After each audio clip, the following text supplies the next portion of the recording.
Salut à tous, aujourd'hui je vais vous proposer une analyse du groupe B de l'Euro 2024. Alors juste après le tirage au sort de ce groupe, beaucoup de personnes ont désigné le groupe B comme le groupe de la mort, et je pense qu'ils ont raison, parce qu'il comprend 3 poids lourds continentaux et un outsider majeur, et il se pourrait bien que les 3 premières places finalement se jouent sur la marge de victoire de chacune de ces 3 équipes contre l'Albanie. Alors parmi les prétendants à la première place, nous avons l'Espagne, léger favori. Les Espagnols arrivent en Allemagne avec des ambitions, on va dire, mesurées. Ils ne possèdent plus une équipe remplie de stars comme à son apogée, mais ils possèdent un mouvement de jeunesse intéressant en plein essor. Cela dit, comment pourrait-on sous-estimer une équipe qui est championne d'Europe 2008 et 2010 ? C'est vrai que l'Espagne n'a pas fait grand-chose lors des derniers grands tournois, mais elle a quand même annoncé son grand retour sur la scène internationale, remportant la Ligue des Nations l'année dernière. Et les hommes de Luis de la Fuente avaient battu la Croatie en finale. Ça s'était passé au tir au but, après un match nul 0-0 au bout de 120 minutes de jeu.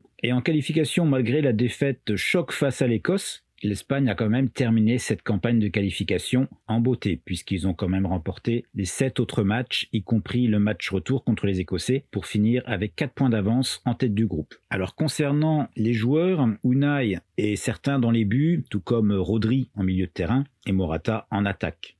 Pour le poste ailier droit, c'est Lamine Yamal, le joueur de Barcelone, qui est favori selon moi, et je m'attends également à voir Dani Olmo, Fabian Ruiz et Nico Williams dans le 11 de départ de cette équipe espagnole. Alors bien que l'équipe d'Espagne soit classée comme la 4e favorite pour remporter cet Euro, eh bien dans ce groupe de la mort, elle est loin d'être garantie de finir à la première place. Pourquoi ? Eh bien, il y a un autre prétendant de marque, c'est l'Italie, les champions en titre. Alors peuvent-ils à nouveau surprendre l'Europe ?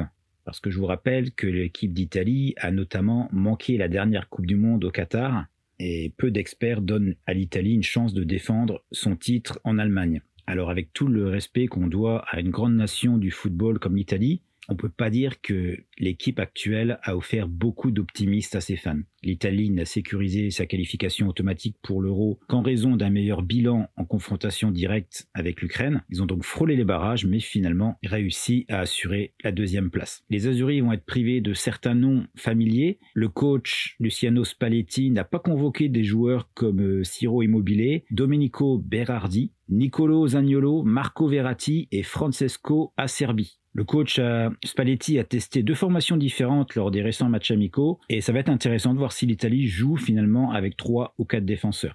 Alors je partage cet avis que l'Italie ne fait pas rêver avec son effectif actuel, et je ne pense pas qu'elle a les moyens de gagner ce groupe. Alors maintenant, le 3e gros de ce groupe, c'est la Croatie. Ce sera sans doute le dernier coup de la génération dorée, c'est-à-dire les demi-finalistes de la dernière Coupe du Monde. Cette équipe croate, elle a surpris la planète à de nombreuses reprises au cours des 6 dernières années. Ils ont atteint la finale de la Coupe du Monde en 2018 en Russie et ont remporté la 3e place il y a 4 ans au Qatar. Alors l'équipe de Dalic a également atteint la finale de la Ligue des Nations l'année dernière, mais a perdu face à l'Espagne au tir au but. Alors ils ont connu quelques difficultés lors de la campagne de qualification, mais leur participation en Allemagne n'a jamais vraiment été mise en doute. Lukas Modric est toujours dans le cœur et l'âme de cette équipe, même à 39 ans.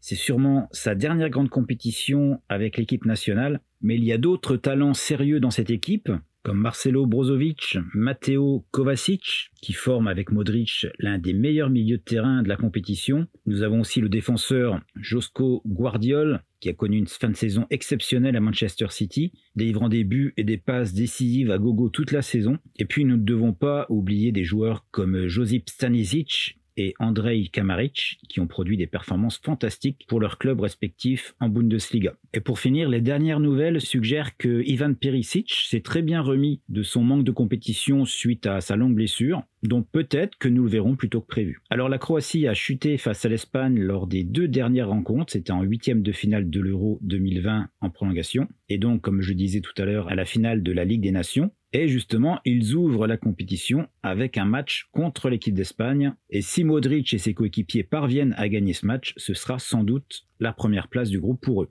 Alors je ne sais pas pourquoi, mais la plupart des experts continuent de sous-estimer la Croatie, qui pourtant régulièrement continue de performer de manière assez extraordinaire dans les grands tournois. Et je pense que la Croatie peut causer pas mal de dégâts dans ce groupe. Et enfin, nous avons l'Albanie qui doit se sentir un peu petit au milieu des 3 grands, L'Albanie a fait ses débuts en championnat d'Europe il y a 8 ans, c'était en France. À l'époque, ils ont laissé plutôt une forte impression, avec 3 matchs serrés, que c'était contre la Suisse, la France et la Roumanie, et aucun de ces 3 matchs n'avait vu 3 buts ou plus, ce qui en dit long sur les performances défensives de l'équipe d'Albanie à cette occasion.